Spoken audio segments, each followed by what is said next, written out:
Yeah, I cannot fall asleep. It's just been so much.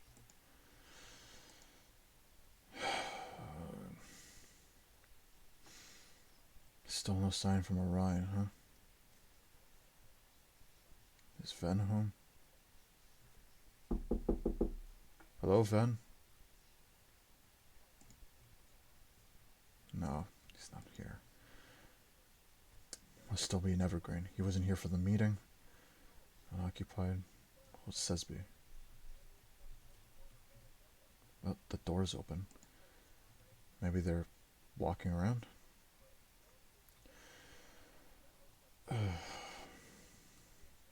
How long has it been? An hour or so? Since the meeting, huh? Guess nobody's really around. Guess they're all doing their own thing, getting ready for tomorrow, but I can't fucking sleep, so that's just what I'll have to be.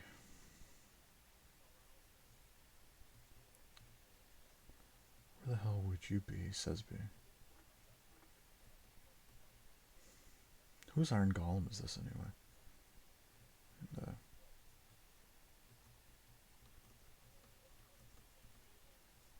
oh, they're there.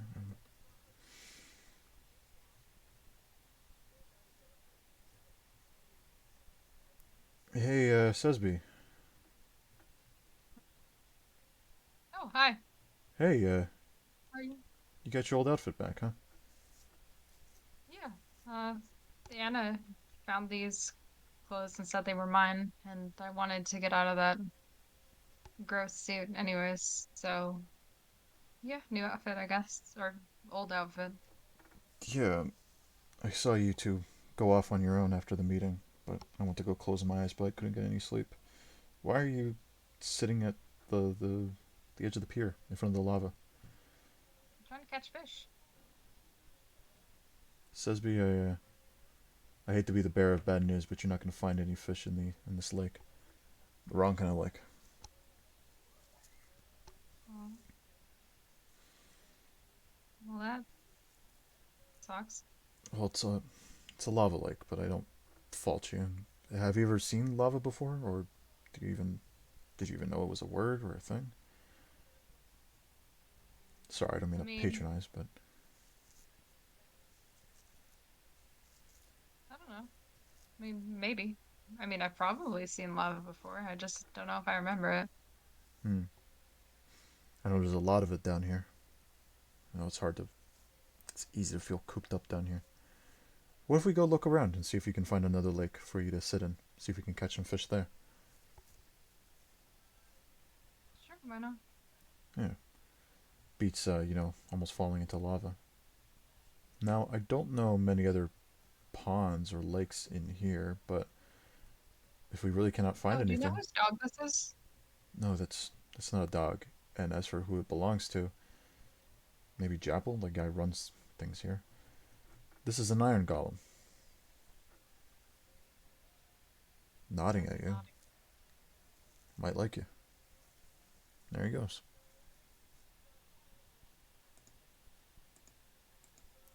a rude guy. Let's just move on. Probably not best to disturb him.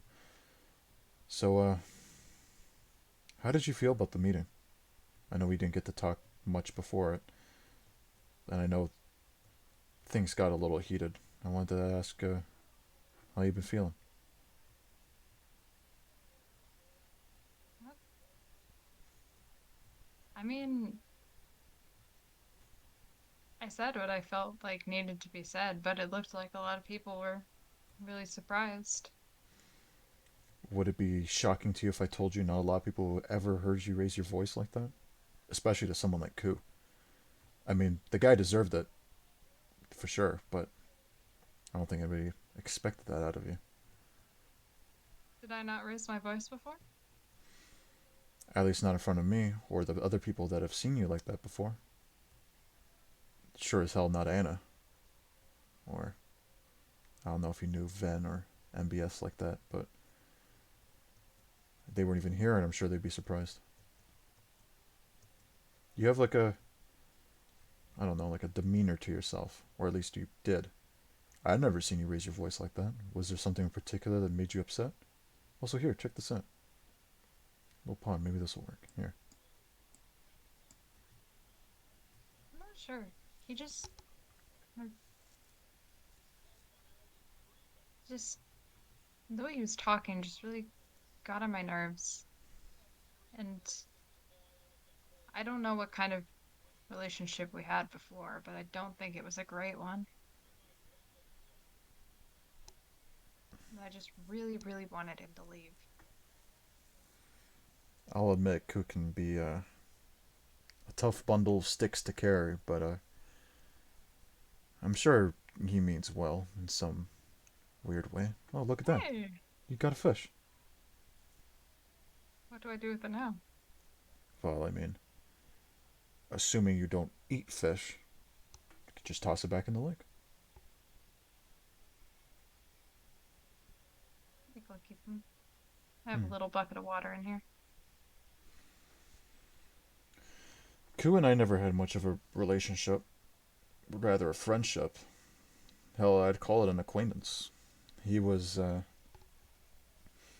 feeling a certain way about Asher just as I came back and around the time I met you. I think it was literally that same day that you and I met. You remember how I explained it to you? I was giving a Mm. speech and you just walked in and sat down and said I was doing a good job and you even know who I was. It was after that speech I went to the guild to go decompress, and he and Anna came and sat with me and talked about feeling some sort of way about Asher. Moss too. Wanted to see if there was anything they could help with, and albeit I had my own feelings about Asher, and we decided to collaborate on informing each other of what might go on. See, Ku and Anna were involved with a group of people that Asher and Moss then led called the Conventus of Anarchists, which was a lot larger at the time. It had Anna in it, it had Ven in it, and most of who was on the council was already a part of it. Apparently, even MBS had his share of time in there. But you know what happened to MBS. Hell, you know what happened to Ven. And even though Anna wasn't in the hole with us, you know what happened to Anna. Needless to say, around the time that Asher and Moss broke up that group, it was pretty much over for anybody else that opposed them. Myself, YB, JD. The day I got out of the prison was the day that they orchestrated that event in Asphodel. You know, You went to prison? yeah, that's something that happened. I did something bad. I decided not to listen to my friends and decided to take things in my own hands. It's because I was feeling righteous or something, and thinking that I needed to be the one to do something. Because in my mind, I felt that nobody was going to do it if nobody did. So it had to be me. But I was wrong. But I can admit it. And I went to prison to pay for it. How I, long were you there? hmm. You know, it's hard to keep track of time in prison after you get all your stuff taken from you. You don't get a clock. You don't get a map. Just someone brings you food, to keep you alive. But I'd be willing to say it was a week or two. It wasn't that bad. But it was a real prison. The week before, I was just put into holding because JD couldn't trust me.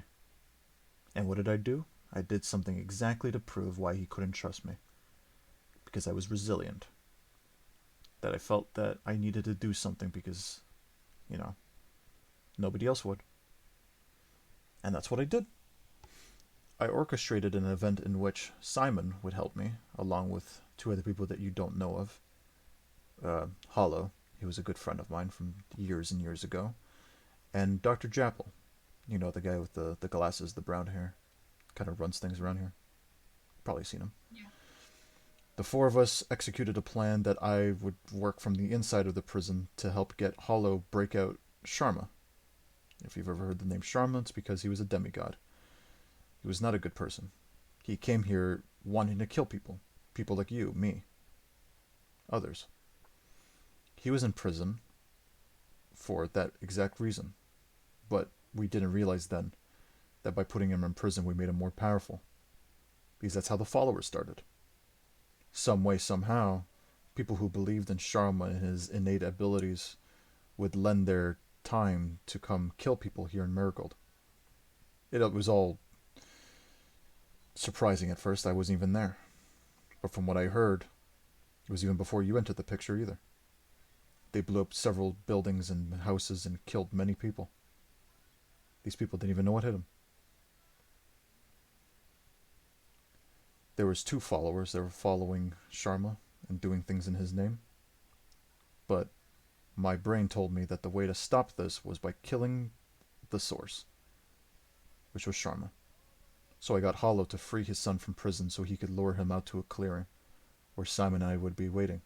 Simon, who had just broken me out of prison, just the hour before.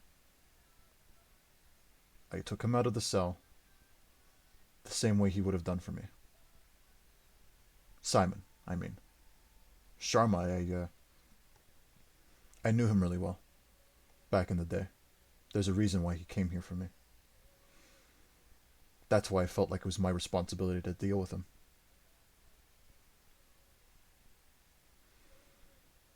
And so we took him to that clearing. And even though he's a demigod, Hollow is also had his own abilities. And even though Simon and I were the ones that did real damage to him and got him to fall into the ground, it was Hollow that dealt the final blow. I believe that should have been him. He's Sharma's father, after all. But I promised that if Hollow were to leave and not come back to Marigold, I would take the blame. And that's what I did. I went back and told everyone that I was the one that killed Sharma, that I broke out of prison to free another prisoner and kill that prisoner. Needless to say, I didn't last a whole 2 days. It was the night after I managed to actually get captured. I went and told Melody how I felt about her, and then JD came for me and put me in the cell that Sharma was staying in. Went to court. That didn't go so well. I was supposed to get life in prison. I got a year. Ended up in prison. But it was you, like I told you a couple days ago. It was you that came down to visit me, and that visit really resonated with me. Someone who knew nothing about me.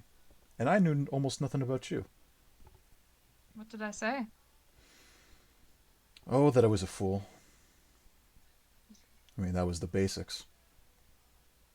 You know, I may not remember every word, but I just remember just you standing there, talking to me. The words you were saying, how you presented yourself. I didn't know you personally, but I think that's exactly who I needed to hear something like that from. Someone that I wasn't hurting the way I was JD and Asher and Moss and YB and all those people. Someone who knew me as just a person who got up on to the stand and was able to speak. I'm really sorry to say that it was just a day or two after that that I saw you as I was leaving the prison. And you and I promised we'd talk again about how we felt. That was the last time I saw you until I saw you laying on the floor in your own blood in that building. In the end.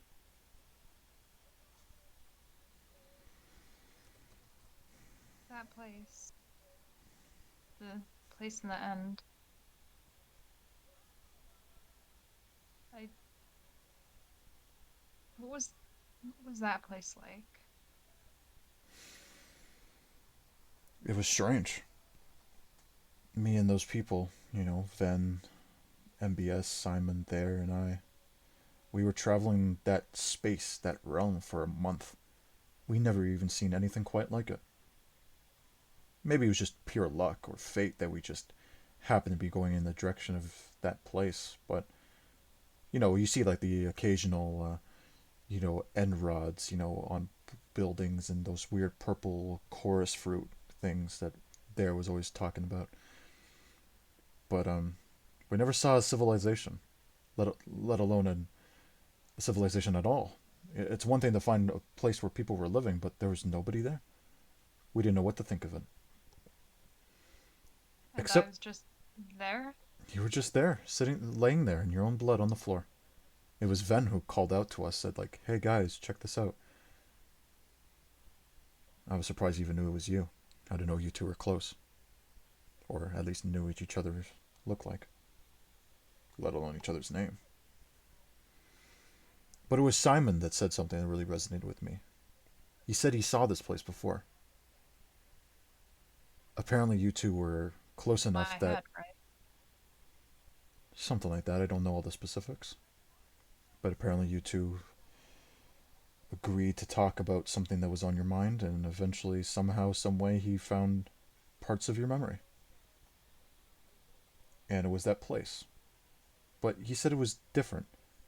It felt fuller to him, like what he had experienced in your head when you were in his lab was just a fragment of something, a small piece of a puzzle to a bigger picture. The bigger picture was this civilization that apparently you had something to do with. The mansion itself was called the Decorus Mansion, household, whatever you want to call it. And, it wasn't hard to kind of think where you fit into all this. Why were you there? Decorus, yeah. In a place called A Course.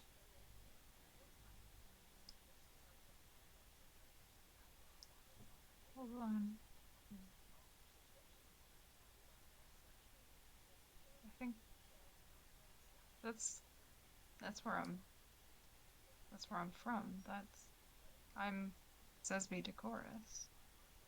Well, it's not like a great, exciting reveal or anything. I mean, it was a leading suspicion that maybe you were from that place or had something to do with it, but I don't think anyone else wanted to believe that you were from a place like that. Such a barren, empty place. I mean, do you not It wasn't remember? always like that. Do you remember anything like that? I mean, not specifically. It's like trying to hold water in your hands. It just slips right through. But there used to be people there. I know that much. There had to be. I couldn't have just been alone there. There were houses, there were buildings for what purpose or who lived there. I don't know, but I know in that mansion there were books, and maybe relatives of yours.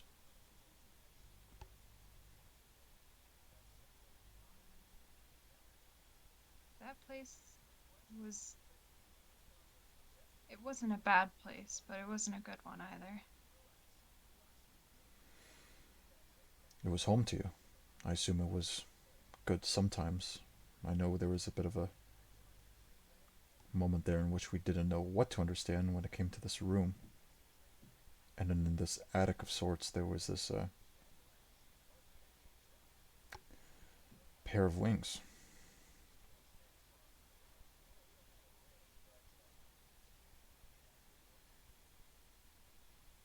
I think those are mine. Simon said something as such. Said that when he was visiting your mind, or however he put it, him and his words, there was something about you telling him something. Like, remember what they took from you, or what they took from me. But he didn't know if that's what he was experiencing, or if that was really how you felt. They took my wings from me. Your family? Yeah. And you haven't the slightest clue why. Why they would do that to you? I don't think they had them either. Maybe someone took theirs too. Or maybe I was different. But they do that to you know, their kid, you know?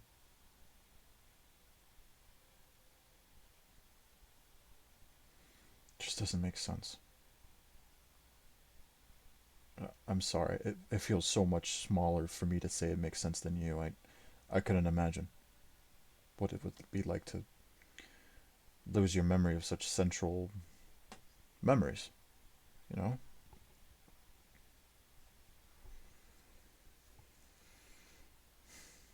I'm mean, sorry for what at it's least worth. I have glimpses and ideas. I just maybe if maybe if I go back, That's a it task. certainly is. I admit that there's a lot to Asphodel, and the rest of what could be out there is a mystery, but there's currently no way back unless we know how to fix a portal. It was a one-way ticket, and that's why we're glad we found you in that portal in your basement.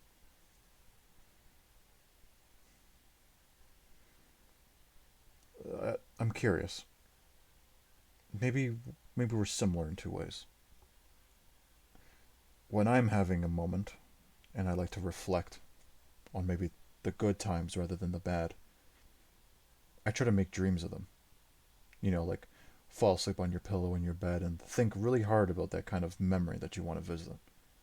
And as you're drifting, into sleep, you kind of start to put these weird lines together, and they put together a shape, and that shape becomes an amalgamation of colors and sounds and shapes and sizes, and it's just all of a sudden you're staring at this giant Picasso of a painting, but it's a moving picture, and it's like you're there. Have you ever tried to have dreams of these kind of memories? Piece them together. I mean, I could try. Well, that's my trick. I'm getting older. Not that I'm losing my memory or anything like that. It's just I like to look back on certain things. Not always the good things, but the bad too. Because I think even bad memories are good to reflect on, even if they even if they hurt you. I mean, I don't I don't sleep, but if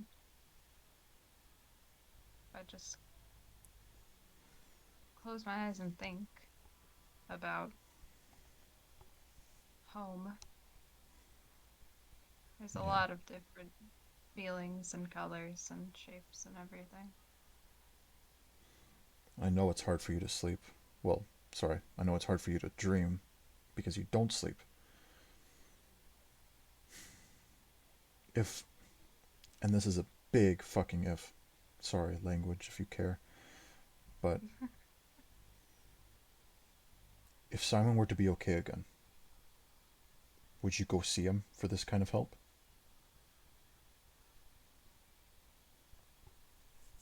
I think I would. I know we talked about the idea of you wanting to know. My question to you now, after a few days maybe, do you think you want to? Or are you happy just For being. better or for worse, it's important for me to know. I'm not going to dictate you on what you should do. I can tell you, though, that I appreciate both my good and bad memories. The moments that, made you really happy, excited, proud, versus the kind of moments that make you upset, anxious, nervous, frightened, even. When you think of home, what do you think of?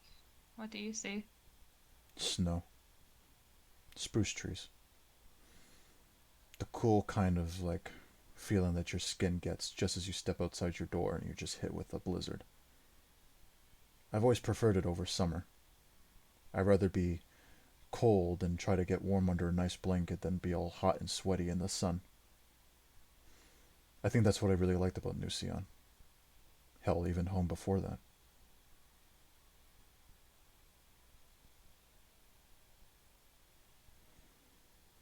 But that's what I like to think about as I fall asleep at night sometimes, even on the most sleepless of the sleeplessness of nights. As I just think of those key components: spruce trees, snow, the nipping of ice. Let me try and think. Maybe, I mean, who knows? Maybe I'll just look stupid and maybe I'll find something. It's, Just just home. It's a lot of purple, I guess. Purple and Purple kind of and like yellowish beige. yellowy gray, beige, yeah. That's how I describe it.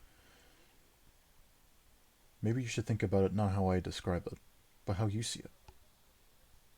When you see those colors, when you remember that building that you were in, that you're lightly touring us around in, what was on your mind? Did any place look like it was for a certain purpose? Did it feel like that you did something important in that room? Maybe something not important at all.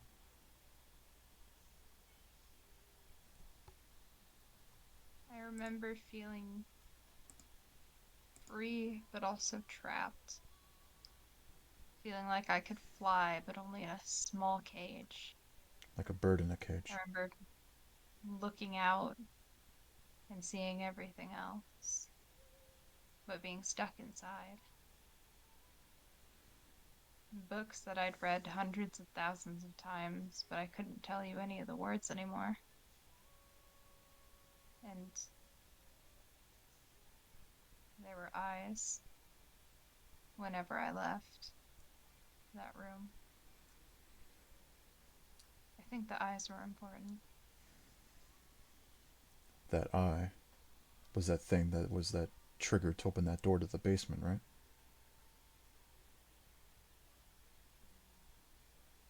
Was it green?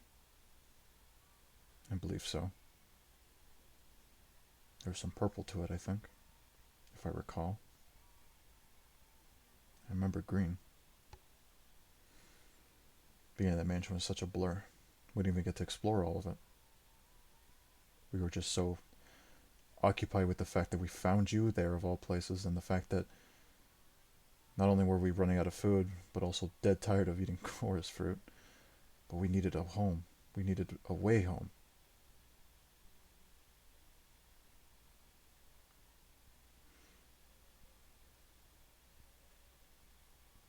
I I don't think that mansion was home to me. I think it was just the place I lived. Hell, even this place is much more homely than that one. I know you come from underground, so I thought that was one benefit for you, but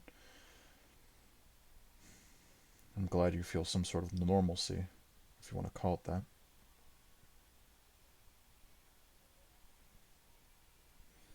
I used to feel the same way.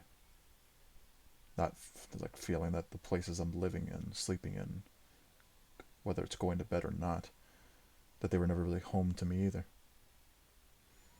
And just like you, I used to feel like a bird trapped in a cage. A nice one, too. One that's like, expensive. Not some, like, little box. Like something you find on the side of the street or something like that, but something of worth, which I never thought I had much of. Worth. It's one thing I wanted to be different by coming to Marigold, was to have worth.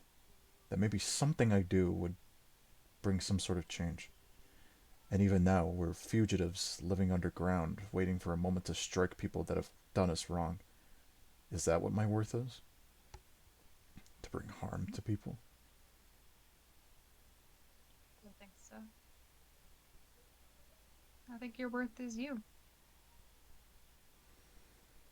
Be that whatever it is.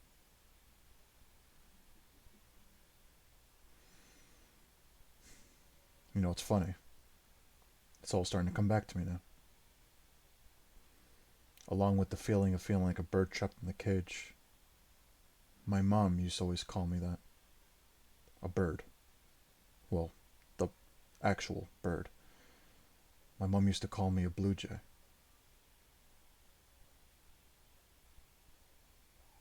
It's one of the nicest memories I have of my mom.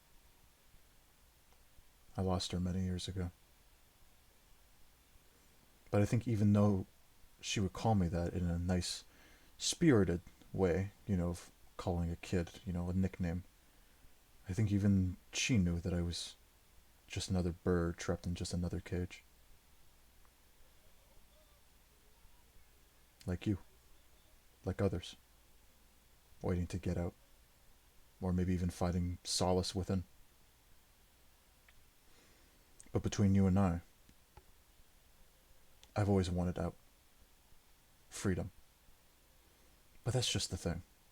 All my life, too, I always felt like I was on the outside. I was never inside a place. I grew up in a very poor place. If you weren't living in a house, you were in a tent. And if you weren't in a tent, you were living in a box. They treated us poorly. Treated us like nothing. And while I was always outside breathing fresh air, I could never seem to escape. Eventually, I found New Sion, where I was found by a man named Hollow. That same Hollow I told you about. I became vice president there, and when he had to deal with something, I took over. And then it was then when everything else seemed to fall apart, as they normally do. I don't want that to happen to Marigold. I don't want that to happen here, or any place. I just want to help. But I know I can be a bad help sometimes, but doing things recently has made me want to believe that I can do something. Of worth, like I said. It all comes down to that. You have worth? I think we all have worth. I think we can all do great things. It's just about, when to use your talents and how you do use them. Like in the fight.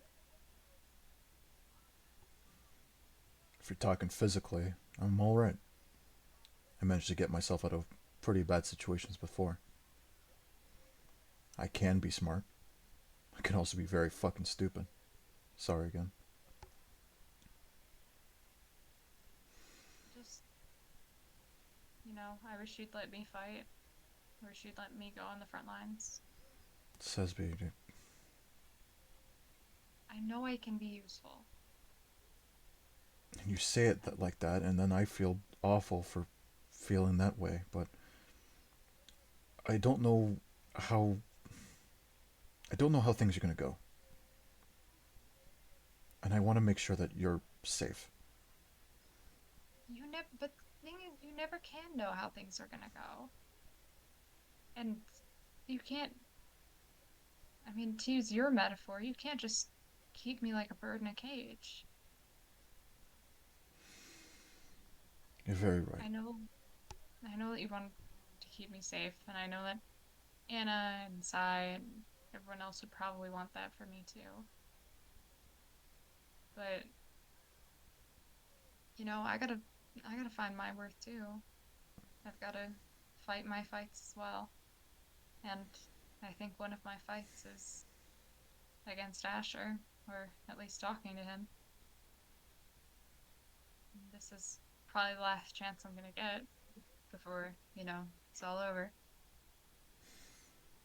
Make a good point. But And you're right. It's wrong of me to relate to you feeling that way and when I feel that way and then continue to hold you like that. Okay. You can, if you want to, you can be on the front lines with them. Second to front, third to front, the back, wherever you want. as long as I'm there, that's what matters to me. You're always going to be there. I was just worried that a group of people might get hurt. I said to Puffer just earlier today when I talked with him. Yeah, he didn't show up to his meeting, but. Sorry, to our meeting here, not his meeting. I talked to him on my own. I told him that we can't have a war without casualties. And I don't want you to be one of those casualties. Hell, I don't want anyone to be a casualty, but that's how the saying goes. And we are quite literally bringing a war to their doorstep. Two devils. And he's killed you once.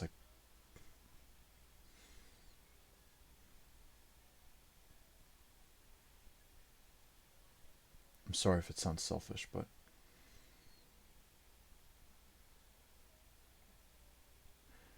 I will be fine with you going on your own. Or, well, with the rest of the group. And I'm not going to ask you to, I'm not going to make you promise me to be safe because, like you said, we cannot be certain. We're just going to have a little faith.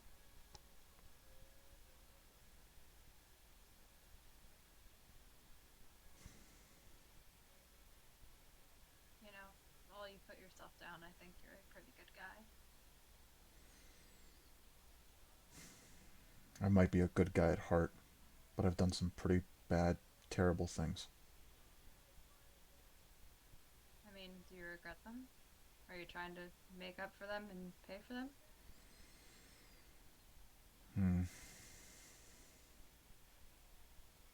It's more on the lines of if I would do it again.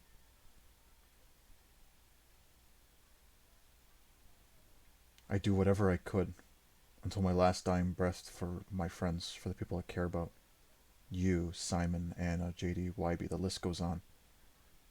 I do whatever it takes. And sometimes the length that I would go would scare me.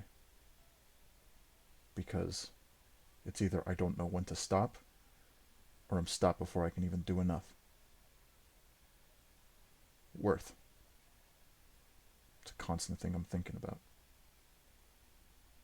And on top of that, the things that I do for people, whether they deserve them or not, for good or bad intentions, is it worth doing? I made my decision about Asher and Moss. It's worth doing whatever's necessary to put them in the ground tomorrow.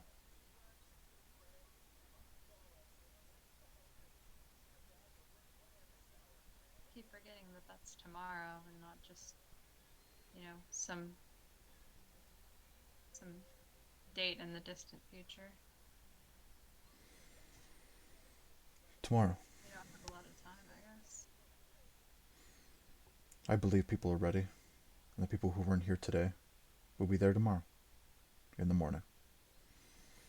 We're roughly, my clock says maybe 8 hours from now. 7 to 8 hours. I'm just hoping we make it out, and we can be free. Maybe get us both out of the birdcage this time. I think if I'm in this birdcage any longer, I must start fighting at the bars. We won't find me there anymore. I gave up drinking.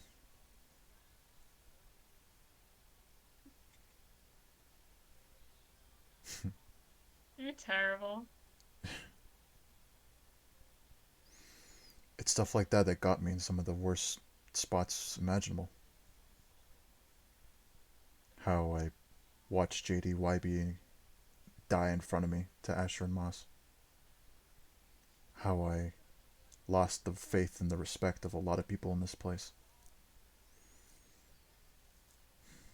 How I lost a former flame of mine. Hell, how I lost my eye. For me to ask, how did you lose your eye?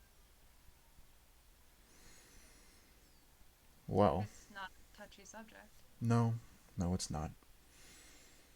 Hell, here.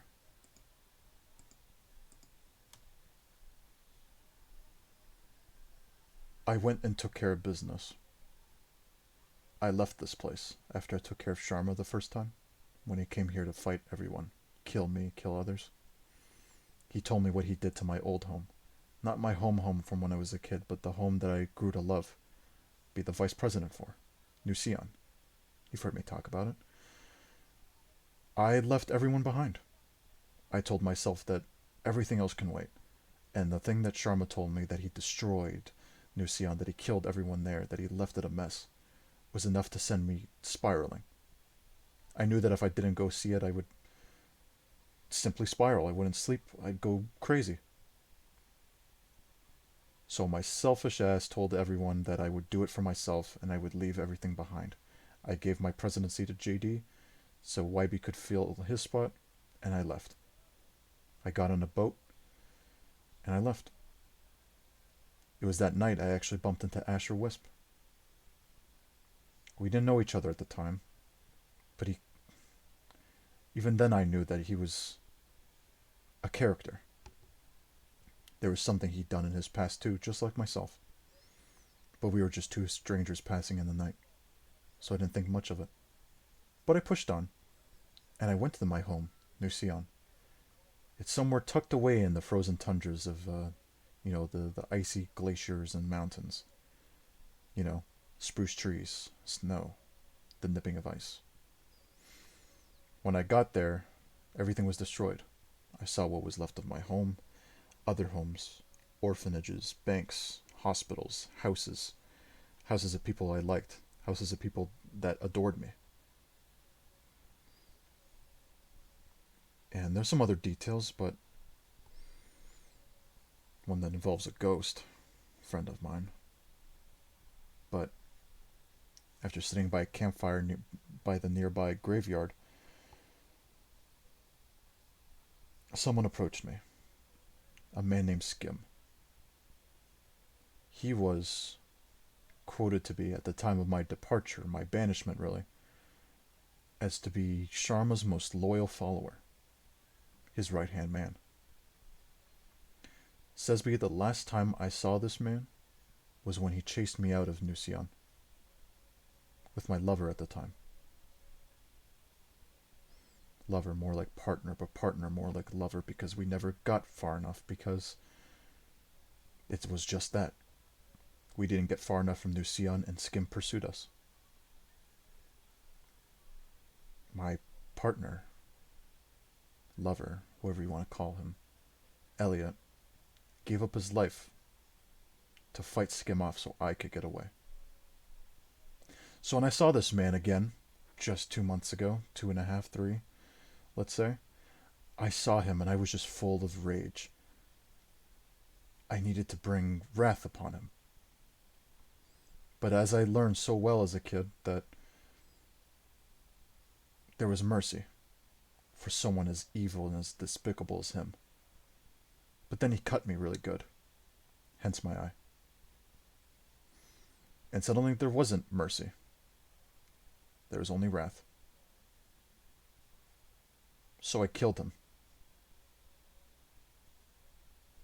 And the worst part above it is... Sounds fair to me. I'm sorry? This sounds fair to me. Well, I thought I was doing a good thing. Maybe it was just for me in the moment, but in the end I ended up just contributing another unmarked grave to another awful world.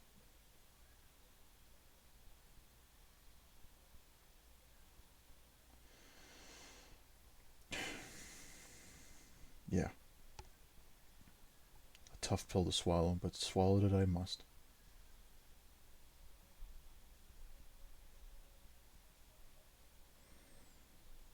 Needless to say, I did find his grave there, Elliot's. Paid my respects and left. Came back here. It was just a few days later that you stumbled into Marigold and saw me perform my speech. That's why I had that big bandage on my head. It's me, the amazing Cesbie. Did you get another fish? I was so out of it. I did. I got a Oh, salmon.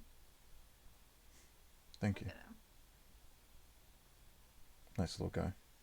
Are you just We gonna... should we should probably get ready for tomorrow. I know I don't sleep, but you do. Yeah, well, So, the reason I the reason I came and found you is because I couldn't sleep. But maybe now getting that all out of my system and, learning some stuff about each other,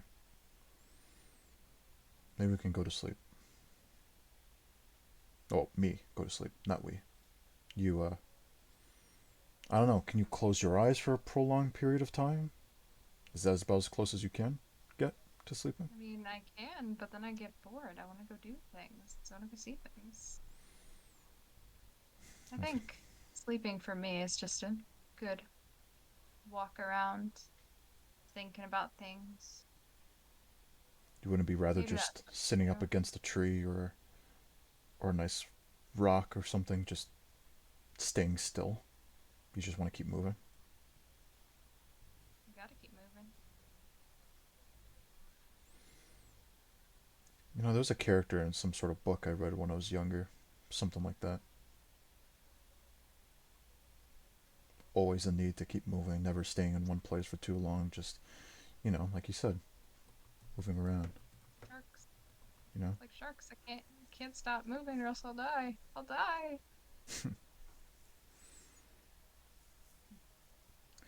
I've got something I want to take care of up on the surface. And I'd prefer if you didn't ask questions. You'll find out. Should I be worried? But no. I'd prefer if you weren't. I'll probably be fine. But I'm not gonna. it's kind of in regards to tomorrow. Okay. Listen, Cesbie, I'm not gonna baby you. I was wrong to maybe do that from the start, or at least in my own version of making sure you stay safe. I trust you. Okay. Just be back before it gets too late, and back before the sun is up, because when the sun's up, we're leaving. And if you want to be at the head of the party, then that's when you want to be there. Okay? Yes, sir. You don't have to do that. It's long past my important person days. Now I'm just trying to fight for something better. We all are. I'll see you around, Cesbie, okay? Tomorrow morning. Dawn. Morning. Dawn, even. Not even morning. We're going at dawn. Before they. See you around, Bercanel. Okay. See ya, Cesbie. Cesbie, Cesbie Decoris. Sound fitting? Okay, Bercanel. See you around.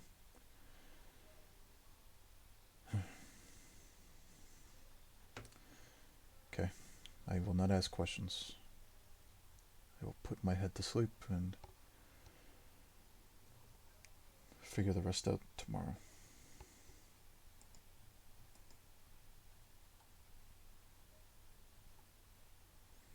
Will I really be using this to do something right tomorrow?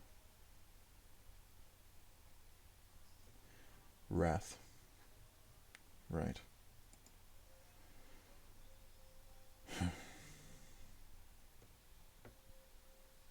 So much to think about.